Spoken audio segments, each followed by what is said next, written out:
नमस्कार, मैं हूं आलोक पाठक और आप देख रहे हैं खबर दस्तक। हमारे साथ हमारे विशेष मेहमान अजीत झा जी, जो विख्यात पत्रकार हैं, और आज उनको जोड़ने का एकमात्र उद्देश्य ये है कि यूपी बिहार हिंदी भाषी क्षेत्र के लोग समझ सकें कि ईरान और इजराइल के बीच में जो युद्ध हो रहा है उसकी क्या स्थिति है। और अजीत झा से बढ़िया शख्स इस विषय पे बोलने वाला हिंदी भाषी क्षेत्र में नहीं है, क्योंकि अजीत झा सर खुद वहां बहरीन में एक अखबार के संपादक रह चुके हैं और पूरे मिडिल ईस्ट को कतर अच्छी तरह से समझते हैं। कतर में, कतर और ओमान, कतर और ओमान, कतर ओमान दो जगह पत्रकारिता की है, वहां अंग्रेजी अखबारों के संपादक रहे।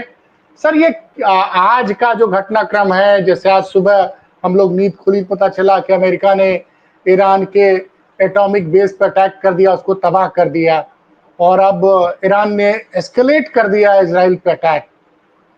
तो इसका क्या लग रहा है आपको, क्योंकि आपने पूरे मिडिल ईस्ट को बहुत ध्यान से देखा है, समझ रहे हैं आप, अमेरिका को भी अच्छी तरह आप जानते हैं। देखिए आलोक जी, पहला सवाल ये उठेगा कि इजराइल क्यों अटैक किया ईरान पर, है ना? हाँ सर। क्या कारण था कि इजराइल अटैक किया ईरान पे? तो इसके लिए चार पांच छोटे छोटे पॉइंट्स मैं दे देता हूं। पहला पॉइंट ये होगा कि अभी मिडिल ईस्ट में एक ही पावर है जिसके पास न्यूक्लियर बॉम्ब है, वो है इजराइल। और इजराइल इसको ओपनली क्लेम नहीं करता है कि मैं न्यूक्लियर पावर हूं, बट इजराइल के पास एटॉमिक बॉम्ब्स है। और कोई भी पावर जो है पूरे मिडिल ईस्ट में, किसी के पास एटॉमिक बॉम्ब्स नहीं है। तो पहला थ्रेट इजराइल को लगा, क्योंकि ईरान जो है बहुत सालों से वो यूरेनियम एनरिचमेंट कर रहा है, और ईरान ने क्लेम किया कि मैं सिर्फ कर रहा हूं कंस्ट्रक्टिव पर्पस के लिए, एनर्जी के लिए। तो एक IAEA होता है, इंटरनेशनल एजेंसी, वो बार बार ईरान को चेक किया और उसने कहा कि ईरान का जो न्यूक्लियर प्रोग्राम है या यूरेनियम एनरिचमेंट प्रोग्राम है वो पीसफुल है। बट सच्चाई में इजराइल जो है वो बड़ा नर्वस है। अच्छा। उसका मेन कारण है कि ईरान का जो यूरेनियम एनरिचमेंट प्रोग्राम है वो काफी तेजी से आगे बढ़ने लगा। तो जब तेजी से आगे बढ़ने लगा तो इजराइल का असेसमेंट है कि ईरान 3 महीने के अंदर 9 से 12 एटॉमिक बॉम्ब बना सकता है। और काफी सारे जगह हैं जहां पर कि वो यूरेनियम एनरिचमेंट करता है। 3 जगह बहुत ही नामी है दुनिया में। उसमें नतान्स, इस्फाहान और फदो। तो आज जो अमेरिका बॉम्बिंग किया है वो इन्हीं तीनों जगहों पे किया। अब ये सवाल उठता है कि भाई इजराइल क्यों नहीं किया बॉम्बिंग इन्हीं तीनों जगह पर, जबकि इजराइल करीब 1 हफ्ते से मिसाइल का वॉर किए हुए है ईरान पे, और ईरान भी इन रिस्पॉन्स मिसाइल का वॉर किया है इजराइल पर। आपने देखा होगा, हमारे दर्शक भी देखे होंगे कि हजारों के संख्या में लोग तेहरान छोड़ रहे हैं। सब अपनी गाड़ी में बैठ के तेहरान से निकलने की, बाहर निकलने की कोशिश कर रहे हैं। उनको डर लग रहा है कि इजराइल का जो मिसाइल है उससे लोग मरेंगे, और करीब 400 के ऊपर लोग पहले ही मर चुके थे। और उधर लोगों ने देखा होगा कि ये बंकर्स में इजरायलीज जो हैं एक दूसरे को धक्का मुक्का करके सारे जमीन के अंदर बंकर्स में घुस रहे हैं, क्योंकि जो ईरान जो अटैक कर रहा है मिसाइल से अलग अलग सिटी में, तो उससे जो है काफी लोग मरे हैं, घायल हुए हैं। पिछला फिगर था 24, अभी तक जरूर बढ़ गया होगा। तो नंबर्स तो बदलते रहते हैं, हर घंटे पर करिएगा प्रोग्राम तो 24 से 34 हो जाएगा और आगे बढ़ जाएगा, पर अटैक्स चल रहा है। बट सवाल ये होता है कि अमेरिका क्यों ज्वाइन किया और इन तीनों जगहों पर अमेरिका ने क्यों बॉम्बिंग किया।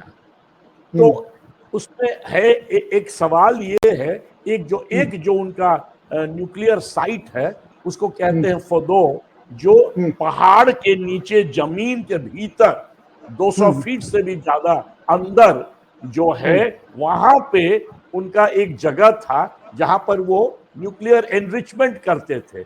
वहां इजराइल के पास जो फायर पावर है वो वहां तक पहुंच नहीं सकता। अच्छा, सिर्फ अमेरिका के पास वो कहते हैं बस्टर बॉम्ब्स होते हैं जो भीतर घुस जाएंगे 200 फीट तक। 32 करीब करीब 13,000 शायद किलो का वो होता है, बड़ा माने हेवी बॉम्ब है। वो घुस जाता है जमीन के भीतर और वो जो है वहां पे डिस्ट्रक्शन करता है, बॉम्बिंग वहां से होता है। तो इसलिए इजराइल जो है रिक्वेस्ट किया अमेरिका को कि आप मेरा साथ दीजिए, ये न्यूक्लियर जो प्रोग्राम है ईरान का, इसको खत्म करना है।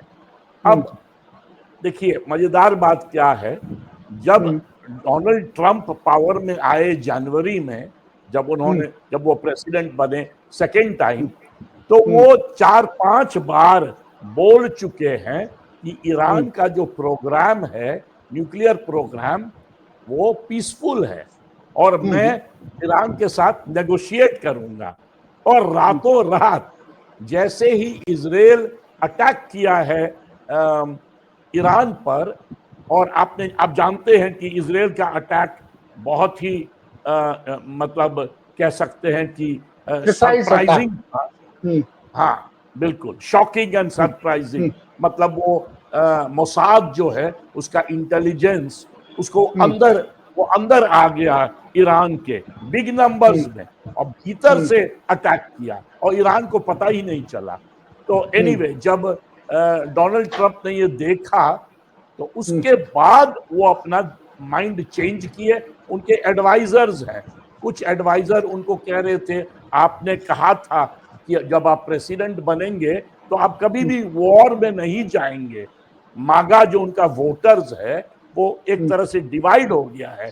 मागा वोटर्स कह रहा है भाई आप तो बार बार बोले थे कि आप कभी भी वॉर पे नहीं जाएंगे, जो क्यों अमेरिका क्यों आप घसीट रहे हैं इजराइल के वॉर पे। तो बट वो अपना माइंड बदल लिए। वो इसलिए बदले कि उनको लगा कि ईरान जो है वो नेगोशिएशन में बहुत देर कर रहा है।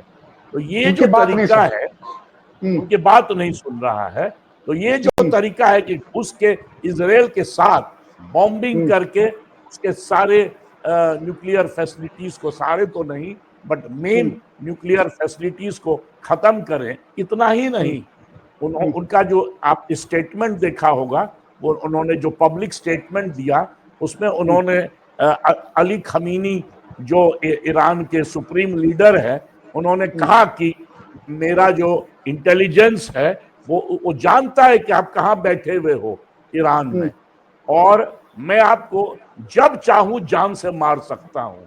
तो आप जल्दी से नेगोशिएट कीजिए, नहीं तो आपको साफ कर दूंगा। इसका मतलब क्या है? इसका मतलब है कि अमेरिका और इजराइल सिर्फ न्यूक्लियर पावर खत्म नहीं करना चाहता ईरान का, वो चाहता है रेजीम चेंज। वो चाहता है कि खमीनी आउट हो जाए वहां से और कोई दूसरा रेजीम, हाँ सत्ता परिवर्तन। वो चाहता है कि कोई उसका जो है कोट अनकोट चमचा वो रूल करे ईरान में। तो ये एक चीज जो है समझना, आज का, हाँ एक चीज मैं समझना चाहता हूँ कि देखिए मेरी जो एक आम आदमी के रूप में समझ है कि जितना भी मिडिल ईस्ट है वो तेल और गैस के लिए इस पे अमेरिका की नजर है। तो ईरान में आपके हिसाब से पूरी दुनिया का कितना ऑयल रिजर्व होगा? क्योंकि कहीं ना कहीं देखिए मिडिल ईस्ट में दिलचस्पी अमेरिका की इसीलिए बढ़ी है कि वो ऑयल रिजर्व पे कब्जा चाहता है पूरी दुनिया के। तो पहले बताने दीजिए कि ईरान के पास दोनों है, तेल भी और गैस भी, जिसको एलएनजी कहते हैं, लिक्विफाइड नेचुरल गैस। ठीक ठीक है, सर। एलएनजी जो है, पहले उसके बारे में बताने दीजिए, बिकॉज ज्यादातर लोग नहीं जानते हैं। एलएनजी जो है, लिक्विफाइड नेचुरल गैस, वो पर्शियन गल्फ में कतर से लेके ईरान तक है। उत्तर में ईरान है और दक्षिण में कतर है और बीच में पर्शियन गल्फ है। ये जो इस कतर से लेके और कतर में मैं था करीब 10 साल, तो कतर से लेके ईरान तक वो पर्शियन गल्फ पानी के नीचे भयानक रूप से एलएनजी का भंडार है। पोटेंशियल भंडार है। इनफैक्ट उसके बाद जो भंडार है वो रशिया में है। ओरिजिनली इन्हीं तीनों के बीच सबसे ज्यादा भंडार था एलएनजी का। उस कारण एक कॉन्फ्लिक्ट पैदा लिया था मिडिल ईस्ट के बीच में। वो क्या था? वो था कि एलएनजी वाले पावर, मतलब गैस वाले पावर वर्सेस तेल वाले पावर। और तेल वाले पावर में नंबर 1 है सऊदी अरेबिया, नंबर 2 में आएगा कुवैत और अबू धाबी। तो अच्छा, तो एक तो ये झगड़ा है, ऑयल वर्सेस गैस, ठीक है ना। और मैंने आपको कहा ईरान के पास दोनों है। तो ईरान जो है, ईरान एक तो ईरान का सिविलाइजेशन बहुत पुराना है। ईरान जो है पर्शियन एम्पायर था एक जमाने में, है ना। वो ऑटोमान एम्पायर से भी ज्यादा पावरफुल और लंबा रहा है। नंबर 2 बड़ा एजुकेटेड है। जो एक चीज याद रखिएगा जनरल ऑडियंस के लिए, आप तो जानते होंगे कि मिडिल ईस्ट में एक पेक्यूलियर चीज है। एक है टर्किश पावर, जहां पे मतलब लोग टर्किश भाषा में बात करते हैं। एक है पर्शियन पावर, जहां लोग फारसी में बात करते हैं। और करीब 30-32 अरबी देश है, जहां लोग अरबी में बात करते हैं। तो एक पोटेंशियल कॉन्फ्लिक्ट है अरब कंट्रीज वर्सेस ईरान, ठीक है, क्योंकि ये पर्शियन है। दूसरा प्रॉब्लम है, ईरान जो है वो शिया है और ज्यादातर जो गल्फ कंट्रीज हैं अरब वर्ल्ड के, वो सुन्नी है। तो सुन्नी वर्सेस शिया, तो 3 तरह का कॉन्फ्लिक्ट हो गया, शिया वर्सेस सुन्नी। दूसरा हो गया अरब वर्सेस फारसी, अरबी वर्सेस फारसी। और तीसरा हो गया कि मैंने जो कहा ऑयल वर्सेस गैस। तो इन तीनों चीज का ऐसा कॉन्फ्लिक्ट है कि अभी ईरान, मैं कहूंगा, आइसोलेटेड हो गया है। पहले ईरान अपने आप को बहुत स्ट्रांग मानता था। उसके पास 3 प्रॉक्सीज थे। प्रॉक्सीज होते हैं, मैं बता रहा हूं नाम तो आप समझ जाएंगे, हमास, हिजबुल्लाह और हूती, है ना। तीनों उसके। अब तो तीनों उसके साथ थे। अच्छा, हिजबुल्लाह जो है सो बेसिकली शिया फोर्स है। हमास जो है उसमें सुन्नी भी है, बट हमास जो है पैलेस्टीनियन फोर्स है, उसको ईरान हेल्प करता था। इजराइल जो है, ये जो वॉर स्टार्ट किया तो सबसे पहले पैलेस्टाइन पर अटैक किया, तो हमास को खत्म कर दिया। उसके बाद तब तक हिजबुल्लाह सदर्न लेबनान के दक्षिण इलाके में जहां हिजबुल्लाह रहता है, वहां से अटैक करना शुरू किया। तो उसने आगे लड़ाई करके हिजबुल्लाह को खत्म कर दिया। हूटी जो है बहुत ही वीक है, यमन में है हूटीज। तो 3 प्रॉक्सी को एक तरह से मतलब खत्म कर नेस्त दे। नाबूद, हाँ मैंने नेस्त नाबूद नहीं भी किया हो, बट बेसिकली उनका बेस को खत्म कर दिया। उसके बाद एक कंट्री था जो ईरान के साथ था, सीरिया। वहां का रूलर था बशार अल असद। तो उसको भी वहां से बाहर निकाल दिया, वो जाके छुपा है रशिया में। तो अभी जो नया रिजीम है सीरिया में, वो एंटी ईरान है। तो अभी ईरान बड़ा आइसोलेटेड हो गया है मिडिल ईस्ट में, कम से कम। उसके साथ ना अरब वर्ल्ड है, जबकि दोनों मुसलमान हैं। लोग कहते हैं कि अरे इस्लामिक फोर्स, पर यहाँ तो इस्लामिक फोर्स में ही डिवीजन है। तो ये लोग जान जाएं कि ये जो मिथ है कि सारे मुसलमान एक साथ हो जाते हैं, वो बिल्कुल नहीं होते। जैसे भारत में सारे हिंदू एक साथ नहीं होते, forward caste versus backward caste versus Dalit, उसी तरह से मिडिल ईस्ट भी डिवाइडेड है, शिया सुन्नी, Arab versus Persian, Arab versus तुर्की, पर्शियन वर्सेस तुर्की, बहुत डिविजन्स है। एक और ग्रुप है कर्ड्स का, कर्डिस्तान, तो वो भी काफी खिलाफ रहता है बहुत सारे फोर्सेस का। एक चीज और बता दूं कि 9 साल तक या 8 साल तक, 9 साल तक ईरान और इराक लड़ा था वॉर, याद हाँ, है बहुत ना? बड़ी बात। याद है सर। बहुत लंबा वॉर चला था। तो अभी सिचुएशन ऐसा है कि ईरान आइसोलेटेड है और ये बात इजराइल को पता था, तो इजराइल जो है उसी लिए अटैक किया।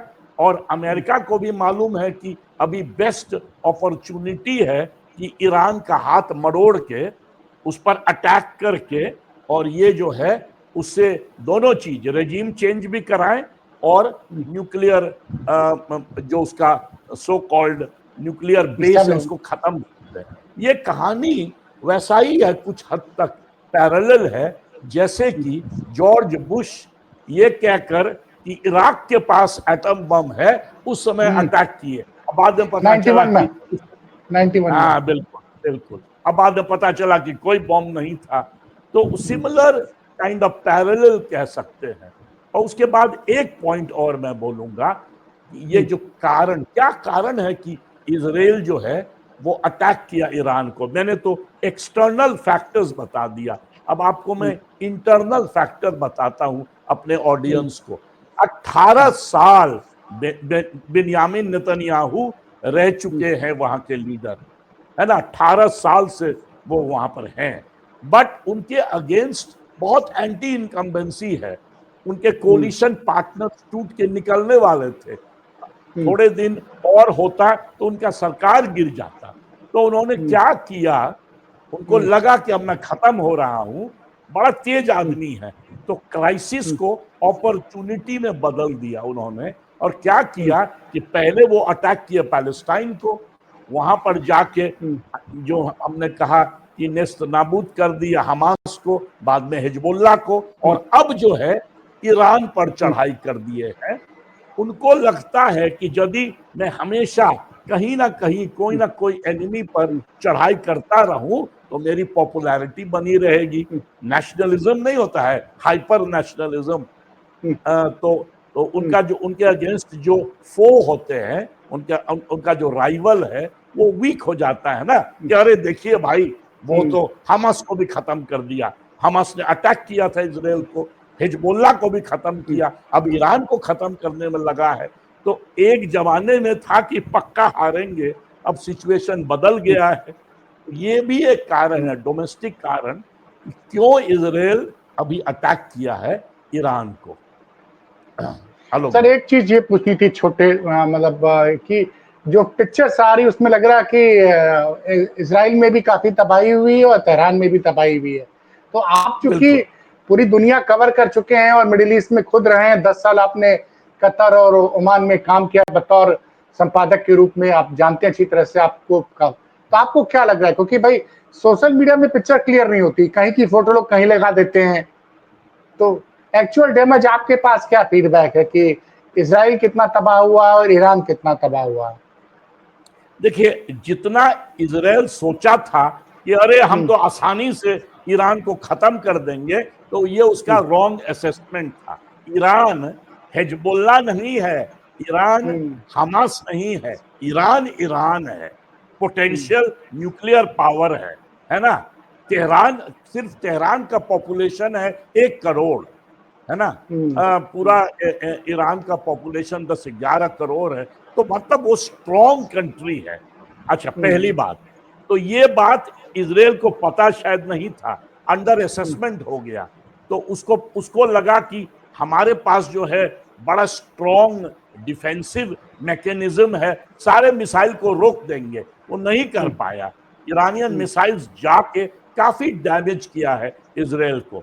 तो हाँ, बट ये जरूर मानना पड़ेगा ऑब्जेक्टिवली, हालांकि मुझे लगता है कि ये अटैक जो है वो इमोरल है, इलीगल है, क्योंकि आईएईए जब कह रहा है कि भाई उसका उसका जो न्यूक्लियर प्रोग्राम है वो तो पीसफुल है, क्यों आपने अटैक किया। तो मुझे लगता है ये अटैक इलीगल है, इमोरल है।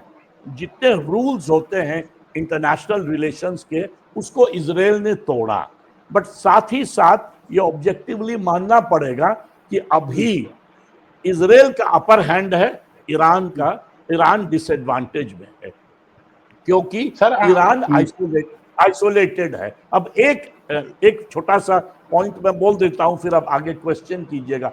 एक ही होप है कि ईरान बच सकता है क्या, ये जो डबल अटैक हुआ है इजराइल और अमेरिका से, एक ही चीज उसको बचा सकता है, चाइना और रशिया।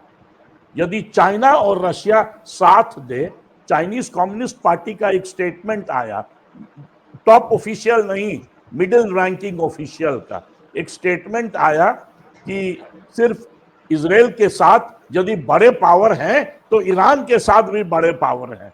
तो ऑब्वियसली वो अपने बारे में कहना चाह रहा है चाइना के, और चाइना और ईरान का लिंक ट्रेड एंड अदरवाइज बड़ा अच्छा रहा है। तो यदि चाइना इस वॉर में मान लीजिए अग्रेसिवली अटैक नहीं करे इजराइल को, बट यदि वो ईरान को सॉलिड इक्विपमेंट दे दे, वेपन दे दे लड़ने के लिए, जिस तरह से चाइना पाकिस्तान को दिया, तो इंडिया और पाकिस्तान वाला वॉर 4 दिन में सीज फायर हो गया, और उसका एक कारण था चाइनीज डिफेंस इक्विपमेंट। तो उस तरह से यदि वो ईरान को सप्लाई करे, तब हो सकता है कि ईरान फाइट बैक कर सकता है। पर यदि चाइना चुपचाप रह जाए और रशिया भी चुपचाप रह जाए, तब ये वॉर जो है ना, मतलब चलेगा। ऐसी बात नहीं है कि ईरान तुरंत मतलब गिव अप कर देगा, बट लग रहा है कि अमेरिका और इजराइल उस पर हावी है, ईरान पर। आलोक भाई। लेकिन सर आपने तो वो जो मैं पूछना चाह रहा था उसके आधे सवाल का तो आपने जवाब दे दिया। लेकिन अगर चाइना और रसिया उतर गए खुल के, तो फिर ये मतलब पूरी दुनिया की तबाही है, क्योंकि जिस तरह के हथियार अब आ गए हैं, मतलब आप बैठे बैठे कहीं पे भी मार सकते हैं। ऐसी मिसाइल की क्षमता पहले तो नहीं थी जो हम लोगों ने सेकेंड वर्ल्ड वॉर में देखी है।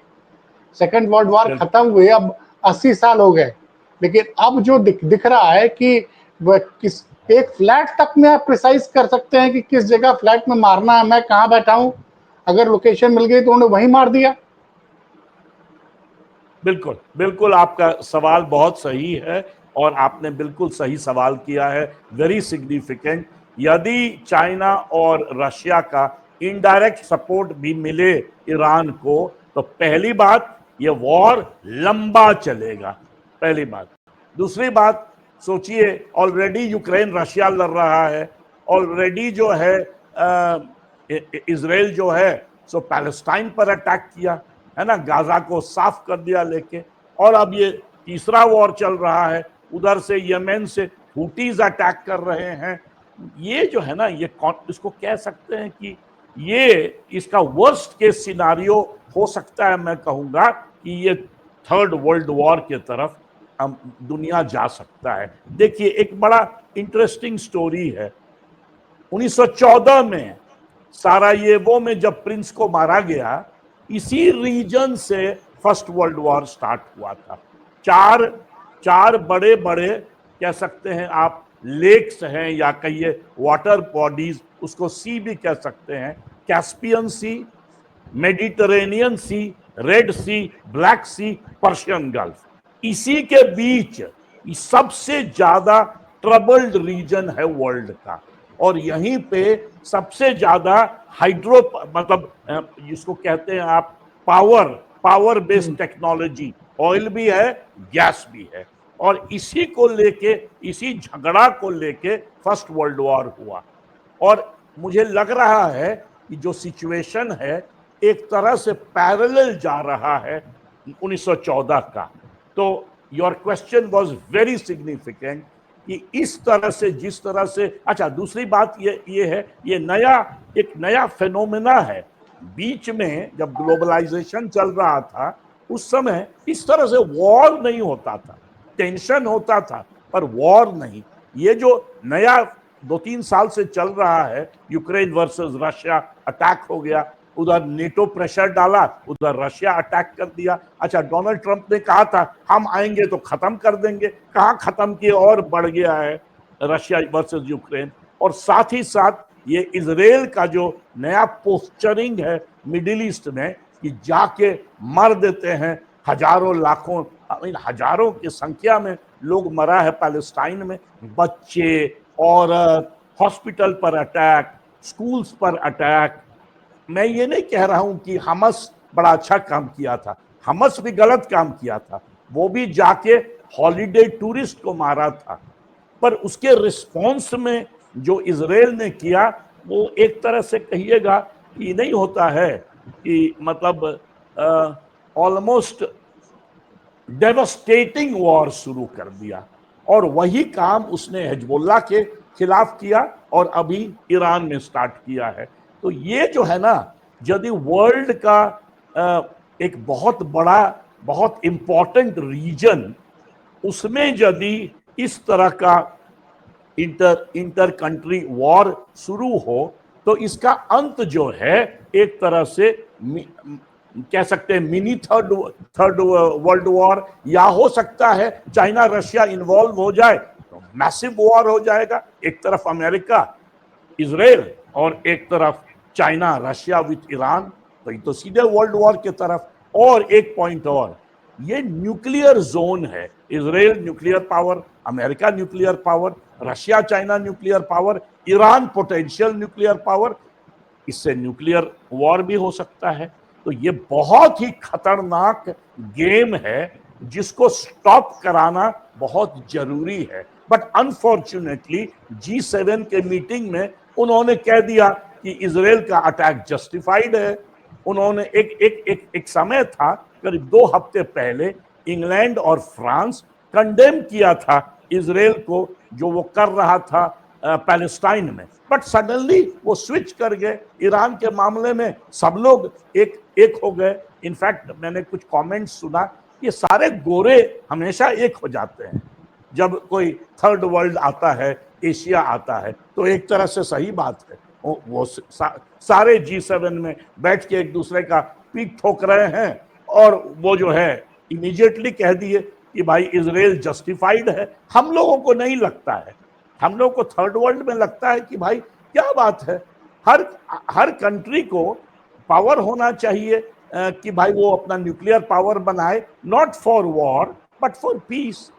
अब ये एक चीज बता लेने दीजिए कि ईरान जो है वो सिग्नेटरी है to NPT, non proliferation treaty, जिसको इंडिया और पाकिस्तान ने कभी साइन नहीं किया।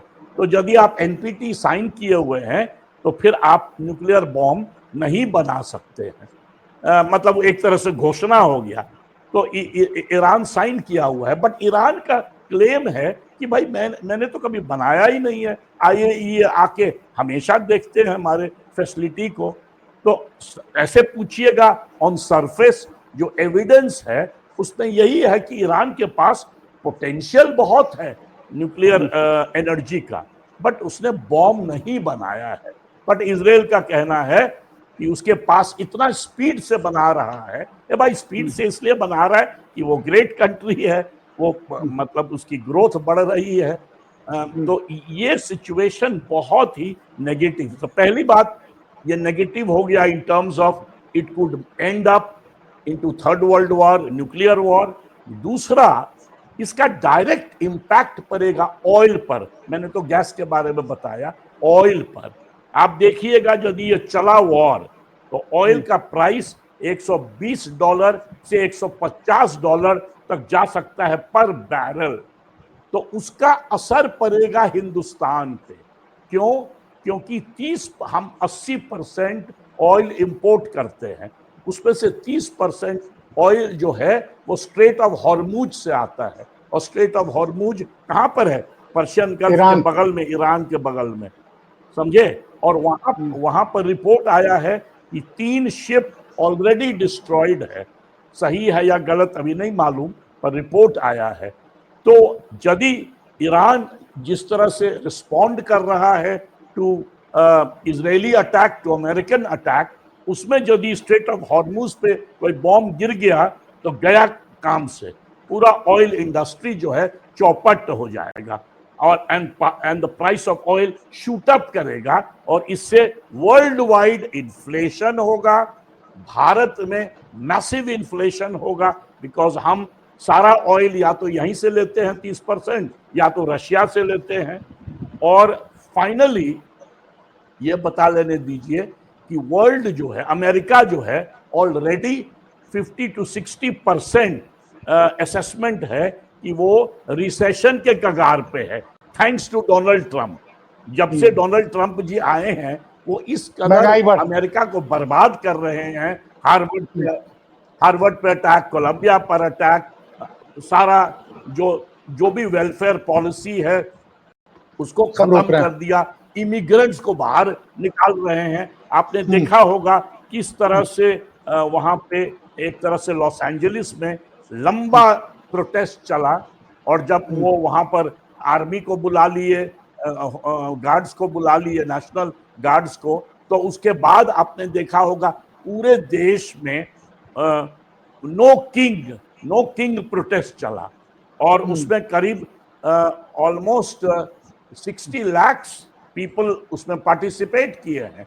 6 मिलियन प्रोटेस्ट पूरे अमेरिका में, मतलब वो सिविल राइट्स का याद दिला दिया, ऐसा मैसिव प्रोटेस्ट। तो अमेरिका जो है वो कगार, रिसेशन के कगार में। अब लग रहा है कि अमेरिका इजराइल मिलके ईरान पे अटैक करके पूरे दुनिया को ग्लोबल रिसेशन की ओर ढकेल रहा है। तो security threat of third world war, nuclear war और तीसरा रिसेशन, ऊपर से इन्फ्लेशन। तो ये जो है ना, एक तरह से कहिएगा कि हम लोग नहीं बोलते थे कि हम लोग के यहाँ भगवान होते थे और वो लोग को राक्षस, तो राक्षस लोग मिलके जो है पूरे दुनिया को पीसफुल वर्ल्ड, लोग अपना काम कर रहे हैं, लोग अपना खाना खा रहे हैं, तो उसको जो है वो उसकी शांति को खत्म करके उसको धकेल रहा है टुवर्ड्स अ ग्लोबल रिसेशन। तो मैं अंत में यही कहूंगा कि अमेरिका और इजराइल साथ आ रहे हैं और साथ आने से इस युद्ध में की वजह से पूरी दुनिया में तबाही हो सकती है, भयंकर तबाही हो सकती है। ऐसा आपका कहना है? ऐसा आपका कहना है कि अमेरिका इजराइल साथ मिलकर जो ईरान पर अटैक कर रहे हैं, इसकी वजह से पूरी दुनिया में भयंकर तबाही मच सकती है? बिल्कुल, तबाही economically, security wise, politically, instability, मतलब हर तरह से तबाही। एक होता है कि एक तरह का तबाही, एक हो रहा है कि जो रीजन सबसे रिच रीजन है, जो दुनिया को एनर्जी देता है, उसी को आप डिस्ट्रॉय किए जा रहे हो, इसलिए कि आपको जो है अपना ऑयल बचाना है। इधर आपको याद है ना, जब से ट्रंप आया, ट्रंप बने प्रेसिडेंट, तो उन्होंने कहा कि अरे मिडिल ईस्ट से ऑयल मत खरीदो, मैं ऑयल दुनिया को दूंगा। तो अपना ऑयल देने के लिए आप एक तरह से ईरान को जो है सो खत्म कर रहे हैं, है ना। अपना न्यूक्लियर पावर, दुनिया का सारा न्यूक्लियर पावर इनके पास है, खाली गल्फ के अंदर, मतलब उस पार्ट ऑफ जो मिडिल ईस्ट है, गल्फ, वहां पर इनका 13 बेस है। Can you believe it? America का 13 बेस है, जहां पर कि एक एक बेस में इनके पास इतना आर्म फोर्सेस है, मरीन्स है, क्या नहीं है, ऑल काइंड्स ऑफ इक्विपमेंट है। यही जो अभी बात हो रही थी बंकर बॉम्ब्स की, इतना महंगा वो होता है बंकर बॉम्ब, मैंने आपको कहा ना, उसको यूज कर रहे हैं। पहली बार by the way bunker bombs use हो रहा है, और पहली बार अमेरिका पहली बार, आपने कहा ना आयतुल्लाह खोमेनी आए थे 43 इयर्स अगो, है ना, 1979 में। पहली बार अमेरिका 43 इयर्स के बाद ईरान में घुसा है, अटैक किया है। उस समय भी जब आयतुल्लाह खोमेनी आए थे पहले बार पावर में, शाह ऑफ ईरान जब जब जब जब जब उनको निकाल दिया गया, तो उस समय अमेरिका आया था, बिकॉज शाह ऑफ ईरान माने जाते थे अमेरिका के पिट्ठू। और अभी 43 इयर्स बाद, मतलब इस तरह का जो डोनाल्ड ट्रंप का जो एक्शन है ईरान के खिलाफ इन सपोर्ट ऑफ इजराइल, ये जो है बिल्कुल अनप्रेसिडेंटेड है।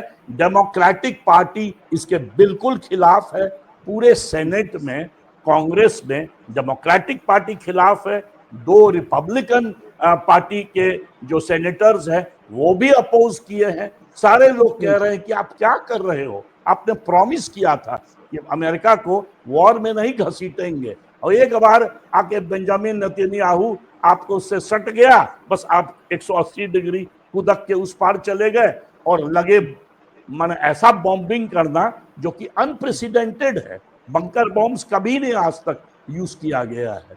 तो बहुत ही वेरी ट्रैजिक पिक्चर है, ये ट्रैजिक पिक्चर है। अनफॉर्चुनेटली ईरान आइसोलेटेड है अभी, और आपने पढ़ा होगा कि आयतुल्ला ये जो आयतुल्ला खमीनी जो हैं, ये ऑलरेडी एक बंकर में छुप के अपने 3 लीडर्स का नाम लिख दिए हैं कि मुझे यदि मार दिया तो मेरे बाद लीडर कौन बनेगा, उसको मार दिया तो उसके बाद, उसको मार दिया तो उसके बाद। आप सोच लीजिए कितना बड़ा क्राइसिस है।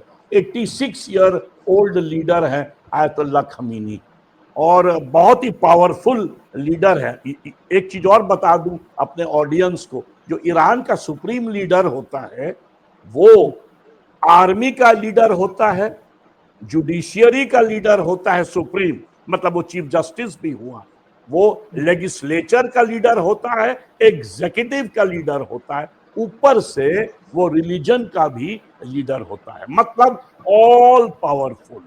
और वो इतना डरा हुआ है कि बंकर में छुपा हुआ है और अपना 3 कि हमारे बाद कौन, उसके बाद कौन, उसके बाद कौन, उसका नाम जो है अपने सपोर्टर्स को दे रहा है। और ये चीज बताया जा रहा है नॉट बाय व्हाट्सएप और by use of electronic equipment, पर मुंह से, हाथ से लिख के। क्यों?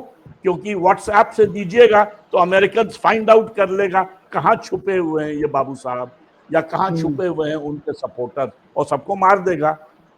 तो उसी तरह से, जिस तरह से हमास जब अटैक किया था इजराइल को, तो सारा हमास एक दूसरे से छुप छुप के हाथ से ही साइन करके कम्युनिकेट करता था, नॉट थ्रू इलेक्ट्रॉनिक इक्विपमेंट, क्योंकि उससे इजराइल जान जाता।